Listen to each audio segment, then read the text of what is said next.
Assalamualaikum warahmatullahi wabarakatuh. Selamat datang pada video podcast kami pada hari ini. Saya Elsa Salsabila dan hari ini saya ditemani oleh dua teman saya untuk mengobrol soal topik yang menurut kami bertiga itu penting untuk didiskusikan, terutama buat teman-teman yang ada di dunia dakwah. Di sini sudah ada teman saya yaitu Cima. Hai semua, salam kenal. Dan juga ada Fauji. Hai, salam kenal buat yang dengar ini. Nah, hari ini kita bakal ngomongin sesuatu yang kayaknya dekat banget dengan kehidupan kita di sehari-harinya. Judulnya yaitu dakwah dan budaya populer. Kedengarannya mungkin dua hal ini berbeda banget ya. Namun, yang dimana dakwah itu adalah urusan agama, sedangkan budaya populer itu adalah dunia hiburan. Tapi, ternyata kedua hal ini tuh memiliki hal yang saling mempengaruhi satu sama lain. Ya betul banget, Cak.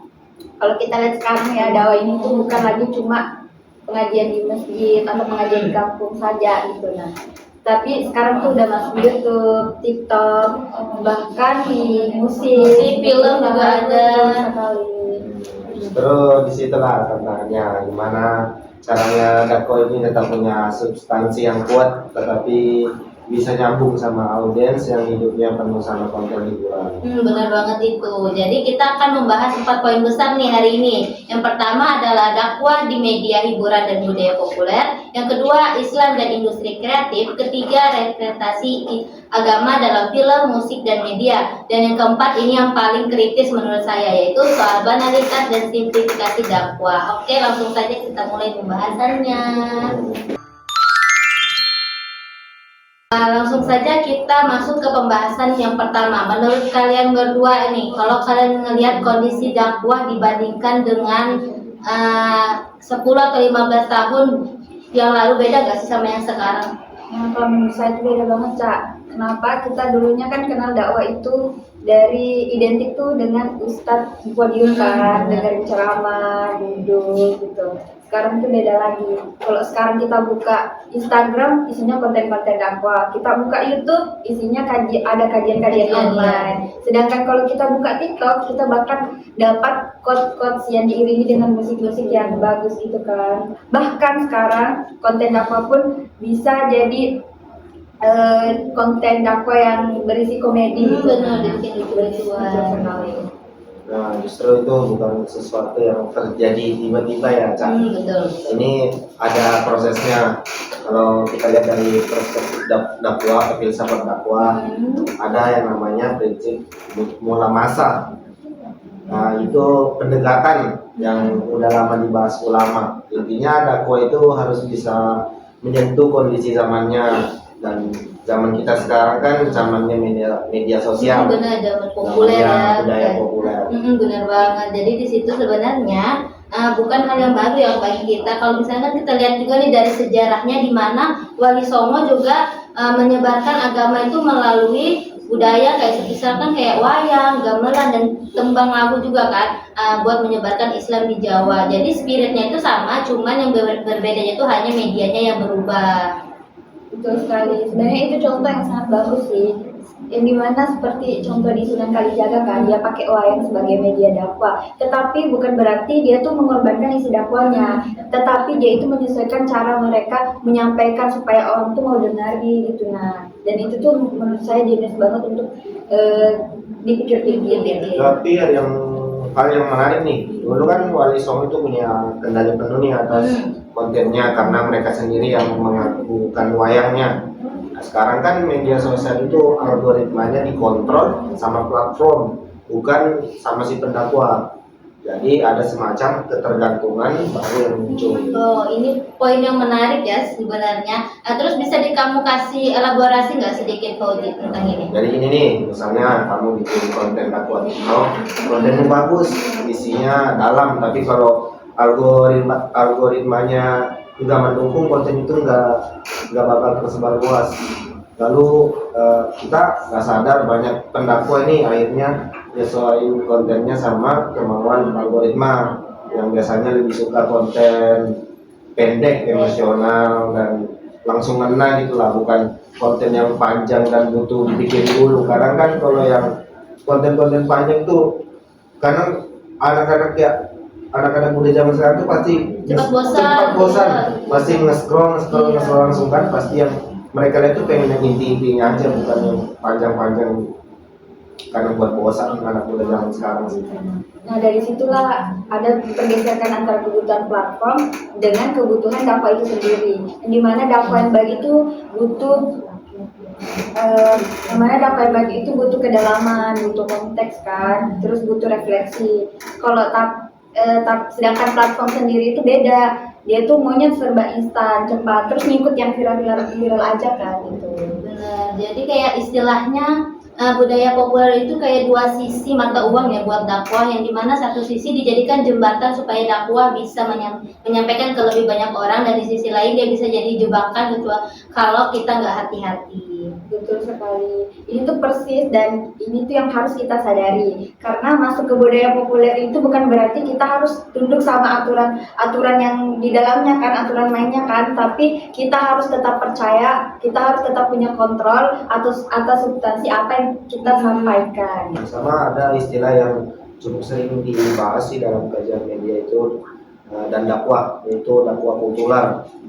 Di mana dakwah yang menyesuaikan dirinya dengan konteks budaya tanpa kehilangan identitas Islamnya, itu yang harus kita coba pegangan.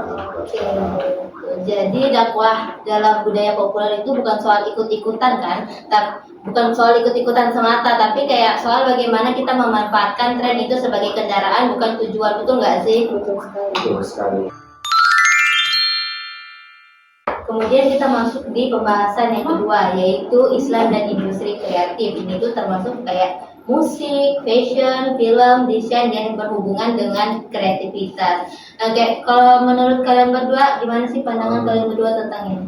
Topik ini sih sebenarnya sudah cukup lama berkembang pesat ya. Biasanya kita sebut dengan istilah Islamic Creative Economy atau ekonomi kreatif Islam. Itu sekarang sudah masuk dalam diskusi akademik dan bahkan kebijakan pemerintah. Di Indonesia sendiri itu kita biasa menyebutnya lifestyle, itu udah jadi industri yang nilainya udah mencapai sampai triliunan rupiah lah. Ya besar ya. Ya kalau kita lihat misalnya ini kan ada fashion muslim, busana muslim, baju koko, terus hijab style gitu kan, hijab fashion, terus itu desain kena dunia, itu tuh sebenarnya bukan cuma produk agama saja teman-teman. Jadi itu tuh udah jadi bagian dari industri kreatif yang punya pasar global sekarang gitu. Jadi di musik sendiri itu juga ada perkembangannya ya, kayak misalkan di nasyid nih, yang dulunya tuh kayak terkesan kaku, kemudian sekarang udah ada berbagai genre, kayak ada pop, ada juga R&B, ada juga bahkan yang berpaduan dengan rap ya. Betul, justru apa ya, Islam itu sebenarnya kreatif banget. Bahkan dalam sejarahnya peradaban Islam itu kita dikenal sebagai salah satu peradaban paling produktif dalam seni, arsitektur, sastra, dan juga ilmu pengetahuan. Nah, tapi yang harus kita ingat ya teman-teman, ada catatan pentingnya. Ketika kita masuk ke dalam industri kreatif ya, ada dua kutub ekstrim yang harus kita hindari. Dan dimana yang pertama itu adalah eksklusif, yang artinya dimana kita tuh menolak semua kreativitas yang berbau modern karena dianggap bid'ah atau tidak Islam. Terus yang kedua itu ada namanya inklusif, yang dimana itu terlalu inklusif sehingga batas-batas nilai Islam sendiri itu jadi blur gitu. Bisa nggak sih dikasih kayak contoh konkretnya itu apa aja? Oke, gini nah, misalnya kan ada fashion yang labelnya tuh muslim fashion gitu kan, tapi desainnya transparan dan nggak menutup aurat, itu tuh menurut saya terlalu inklusif. Sebaliknya, yang semisal ada komunitas yang menolak penggunaan musik atau gambar dakwah gambar manusia kan, dan dakwah itu sebenarnya dianggap haram secara mutlak, tetapi tetapi di ulama sendiri tuh sebenarnya masih hilang soal itu menurut saya contoh yang eksklusif. Dan juga nih di antara dua itu tadi kita itu perlu cari titik tengah yang disebut wasatiyah, jalan tengah. Nah, dalam konteks industri kreatif Islam kan itu berarti berkreasi secara bebas dalam koridor nilai-nilainya yang jelas, bukan kreasi tanpa batas dan bukan juga kreasi yang dikekang berlebihan. Nah, kita kan di sini tuh sebagai mahasiswa manajemen dakwah kan. Menurut kalian ini, apakah ada peran mahasiswa manajemen dakwah di sini? Menurut saya itu besar banget. Justru kita tuh di sini yang harus jadi jembatan untuk keduanya gitu. Nah, kita yang harusnya melek industri kreatif sekaligus juga harus punya fondasi ilmu agama yang kuat gitu. Nah, karena kalau kita cuma melek industri yang terus tuh nggak punya dasar agama yang kuat, pasti kita akan terbawa arus kan. Begitupun sebaliknya. Tapi kalau kita kuat di agama tapi nggak ngerti industri, pasti dakwah kita itu nggak sampai ke pasar-pasar seperti yang kita hadapi di zaman modern sekarang ini kan. Setuju sama ini tentang soal framing nih, bagaimana kita memframing konten dakwah, konten atau produk kreatif kita agar nilai Islam itu terasa secara real, bukan ya sekedar paksaan atau sekedar stiker berhalal di depan gitu. Benar. Jadi di sini itu industri kreatif itu bukan ancaman ya buat Islam, tapi juga justru sebagai ladang dakwah kalau kita masuk ke dalamnya dengan benar. Oke, kita masuk ke poin ketiga yang menurut saya pribadi itu paling sering kita rasain langsung, yaitu representasi agama dalam musik, film, bahkan media. Dari kalian berdua ini sering atau pernah nggak nonton atau mendengarkan musik yang ada unsur Islamnya? Kalau dari saya itu pernah. Dari sana tuh saya sendiri ngerasa ada yang representasinya bagus, ada juga representasinya yang bikin geleng-geleng kepala. Bisa diceritain nggak dari yang bagusnya itu seperti apa? Nah, kalau yang bagus itu misalnya film 99 Cahaya di Langit Eropa. Langit Eropa. Nah, itu menurut saya representasi muslim yang sangat humanis dan positif. Karena kenapa? Tokohnya itu bukan orang yang paham agama, bukan orang yang ngerti agama, tapi dia itu kalau dilihat ceritanya itu perjalanan spiritualnya itu yang kita merasa begitu nyata gitu. Nah, kayak nggak dibuat-buat gitu. Terus tuh kita sebagai penonton tuh juga bisa relate. Jadi kita bisa dapat nilai-nilai Islam itu dari situ, bukan cuma dari ceramah saja. Itu yang namanya dakwah melalui narasi atau dakwah melalui kaya. Kalau boleh saya istilahkan seperti itu, kisah yang baik bisa menyentuh hati lebih dalam daripada 100 ceramah nih, karena orang kan nggak merasa diguluin, tapi justru merasakan sendiri nih kesannya langsung. Tapi sebaliknya ada juga kan representasi itu yang problematis. Banyak. Untuk sekarang sih banyak. Sayangnya itu kan terutama sih dari media barat, dari film-film Hollywood misalnya. Karakter muslim nih kadang digambarkan kayak seseorang yang teroris, kekerasan, atau orang yang primitif lah, bermasalah dan anti modernitas. Itu bukan cuma salah secara faktual, tapi juga kan berbahaya karena membentuk persepsi publik global lah. Dan dampaknya itu nyata teman-teman, karena penelitian media itu menunjukkan exposure terhadap representasi yang buruk itu bisa meningkatkan prasangka terhadap komunitas muslim. Jadi ini bukan soal rasa tak enak ya, tapi dampak sosial ke depannya, dampak sosial yang serius ke depannya kayak gimana. Nah, terus itu seharusnya kita itu harus bagaimana sih? Apakah misalkan kita itu harus kayak cukup untuk protes atau kritik aja, atau bahkan ada yang bisa kita lakukan secara aktif? Menurut saya itu dua-duanya perlu. Kritik itu penting terhadap tekanan publik dan industri supaya dia sih sadar bahwa representasi yang buruk itu tidak bisa diterima begitu saja. Tapi yang lebih penting itu bagaimana cara kita aktif memproduksikan konten dan karya kita yang mempresentasikan Islam dengan baik yang benar. Betul, ini nih yang kita sebut sebagai konten naratif. Daripada kita cuma bertahan nih merespon respon buruk, kita sendiri yang bangun responsasi yang baik. Dan ini sudah mulai terjadi kan. Contohnya kan film-film Indonesia ini bertema Islam sekarang udah punya pasar yang besar. Kayak musik-musik nasib juga udah modern lah, sudah punya pendengar yang dugaan lah, konten kreator muslim itu kan udah punya pengaruh yang nggak kecil buat zaman sekarang. Dan yang menariknya juga kadang konten itu juga dan yang menariknya juga lilit.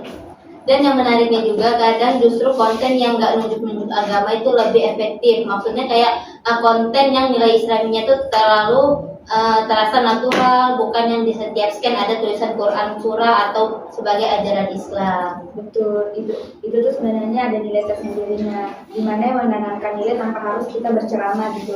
Kayak di karakter film-film tuh kan ada yang yang jujur, ada yang sabar dalam menghadapi masalah, terus tuh ada juga yang tetap beretika meskipun situasinya susah gitu. Jadi itu tuh sebenarnya udah termasuk dakwah, meskipun nggak ada satupun kata yang menyebutkan bahwa itu tuh sebagai ajaran agama. Nah, dalam kajian media kan ada konsep yang namanya soft power. Islam sebagai peradaban kan punya soft power yang luar biasa dalam seni, budaya, etika, dan spiritualitas. Tapi seringkali kita sendiri kurang memanfaatkannya dengan baik. Justru orang lain yang lebih pintar memanfaatkan framing tentang Islam untuk kepentingan diri mereka sendiri. Nah, jadi kalau menurut kalian nih kita tuh harus rebut kembali narasi tentang diri kita atau bagaimana? Betul banget. Di sini tuh kita mulai dari diri kita sendiri gitu.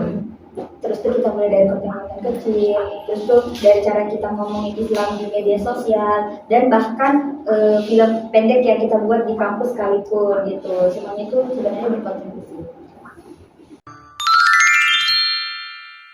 Sekarang kita masuk ke pembahasan yang paling kritis dan penting menurut aku ya, yaitu soal banalitas dan simplifikasi dalam dakwah. Menurut kalian ini, apakah kalian bisa menjelaskan apa sih banalitas itu sendiri? Oke, jadi kata banal itu artinya sesuatu yang sudah kehilangan lah, atau kedalamannya karena terlalu sering diulang-ulang atau terlalu disederhanakan. Dalam konteks dakwah kan banalitas itu terjadi ketika pesan-pesan agama yang sebenarnya kaya dan kompleks itu dipadatkan jadi konten-konten super singkat yang akhirnya gak ada maknanya gitu. Tidak menyisakan ruang untuk refleksi lah. Nah, gini contoh gampangnya gini nah. Kita pasti sering dengar di quotes-quotes Instagram atau di media sosial lainnya kan, gini nabingnya gini. Sabar itu kunci surga. Terus tuh maksud itu nggak bakal tertukar. Allah juga tidak akan memberi cobaan melebihi Kemampuan hambanya kan. Pasti sering kita lihat gitu kan. Itu tuh sebenarnya quotes-quotes yang semuanya benar secara konten, tapi ketika disajikan itu cuma dalam bentuk satu baris, terus kata-kata sama pemandangan indah. Terus apa yang tersisa coba? Tapi kayak kelihatannya tuh dari estetikanya ada ya, tapi kayak substansinya dari substansinya yang minim. Betul sekali, ini banget sebenarnya. Dan yang lebih bahayanya lagi tuh dia bisa menciptakan kesan bahwa Islam itu bisa diringkas menjadi afirmasi positif yang simpel gitu. Nah, padahal Islam itu sebenarnya sistem pemikirannya yang kayak gimana, yang dia tuh punya tradisi seperti filsafat, fikih, ilmu kalam gitu, yang sebenarnya tuh nggak bisa di-capture dalam satu slide gitu. Nah, biasanya ini kayak disebut sebagai McDonaldisasi agama. Tahu kan McDonald, tahu kan? Yang cepat saja lah. Nah, sama kayak gitu, agama sekarang kayak diproses layaknya fast food, cepat, seragam, mudah dikonsumsi, tapi miskin isi gitu lah. Miskin nutrisi spiritual yang sesungguhnya. Nah, jadi di sini tuh juga berlaku buat cara orang untuk merespon dari isu-isu besar dengan menjawab instan. Betul banget. Misalnya nih ada pertanyaan besar soal takdir, penderitaan, soal mengapa Allah membiarkan ini terjadi kepada kita. Beberapa pertanyaan-pertanyaan yang bahkan ulama besar dan filosofi muslim itu butuh berpuluh-puluh halaman lah untuk membahasnya. Kayak dijawab dengan semua itu ada hikmahnya bro, jadi ya sabar aja. Nah, itu bukan jawaban yang salah, tapi itu kayak jauh lebih dari cukup lah. Dan orang-orang yang benar-benar berbuat dengan pertanyaan-pertanyaan seperti itu tuh sebenarnya bisa merasa nggak dihargai gitu, nah nggak benar-benar didengar. Terus itu jawabannya juga terasa seperti menutup percakapan, bukan membuka percakapan gitu. Jadi dari simplifikasinya itu bukan cuma soal konten yang nggak berbobot, tapi juga soal bagaimana kita memperlakukan audiens. Apakah kita meremehkan kemampuan mereka untuk memahami hal yang lebih dalam? Betul sekali, itu sebenarnya poin yang sangat penting, Cak. Kenapa? Karena ini sebenarnya ada hubungan dengan konsep dakwah yang di dalam filsafat itu namanya maqasid dakwah. Yang dimana tujuan dakwah itu sebenarnya bukan cuma menghasilkan engagement, bukan soal dapat ribuan like gitu, bukan. Tapi bagaimana soal transformasi pemikiran, baik itu perilaku pemikiran kita sampai ke spiritual audience kita gitu. Sama kalau tidak terus menerus nih nyanyikan dakwah yang dangkal ini, lama-lama audiens bisa terbentuk yang nggak tahan sama konten yang dalam gitu. Mereka jadi nggak terbiasa berpikir, nggak biasa refleksi. Nah itu yang bahaya nih buat jangka panjang. Terus tapi kan juga ada di sisi lainnya ya, kayak nggak semua orang itu mempunyai kapasitas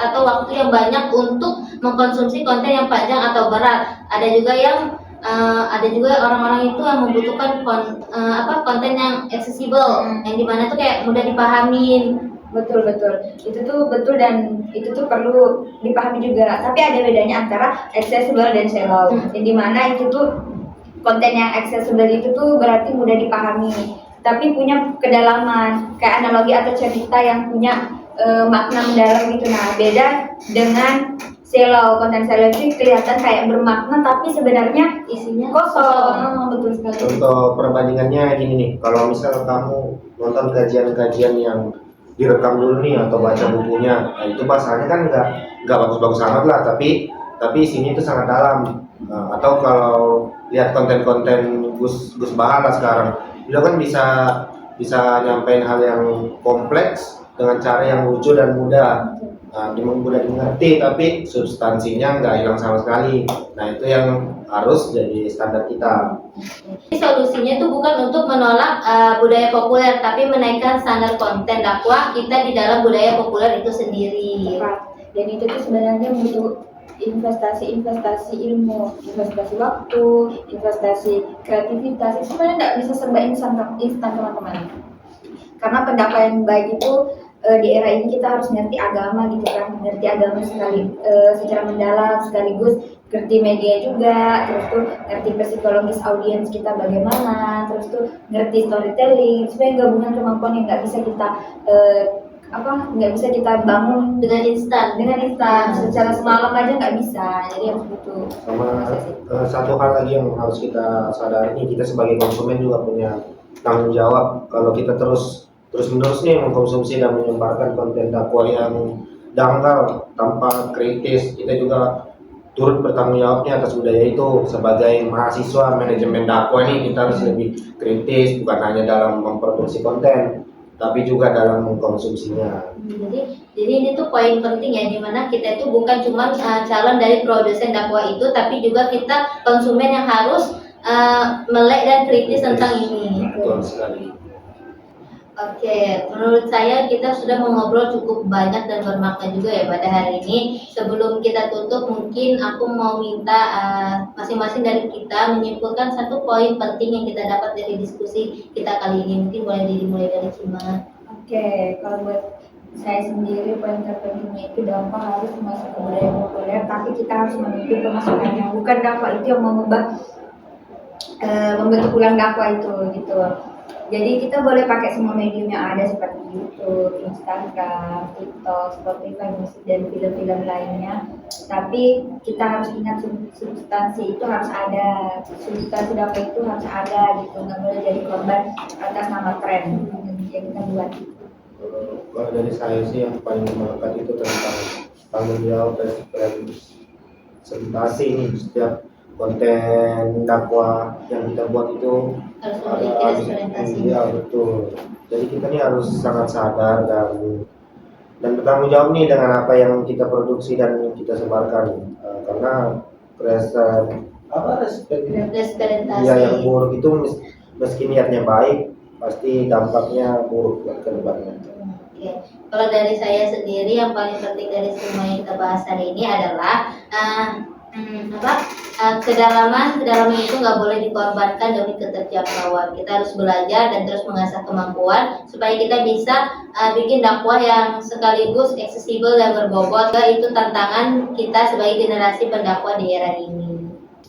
Sebelum kita tutup, ada yang mau sedikit saya sampaikan, yang dimana diskusi kita hari ini itu tidak bermaksud untuk menyinggung siapa-siapa atau menyalahkan siapapun. Banyak pendakwah di media sosial yang niatnya tulus untuk berkarya dan karya-karyanya juga bermanfaat. Tapi sebagai orang yang belajar ilmu dakwah, tugas kita adalah terus meningkatkan standar, bukan buat jadi yang paling sempurna, tapi buat bisa memberikan yang terbaik bagi umat. Setuju sekali. Jadi buat teman-teman, semoga ini bisa jadi renungan untuk kita, terutama untuk diri kita sendiri ya, dan untuk teman-teman di luar sana yang mendengar, semoga bisa jadi renungan.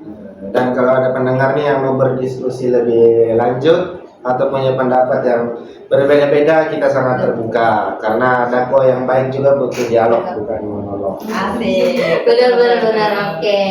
Oke, mungkin saya rasa kita sudahi pembahasan kita sampai sini. Terima kasih buat Sima sama Fauji yang mau berbagi pemikiran pada hari ini, dan juga terima kasih buat kalian semua yang sudah menonton podcast kami sampai selesai.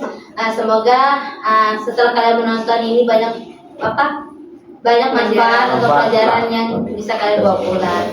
Cukup sekian dari kami. Wassalamualaikum warahmatullahi wabarakatuh. Waalaikumsalam warahmatullahi wabarakatuh.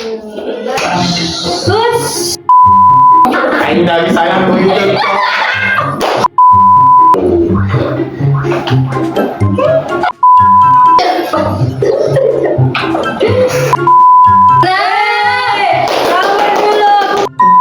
Untuk poin yang kedua, yaitu Islam dan Muslim. Terus Bye bye.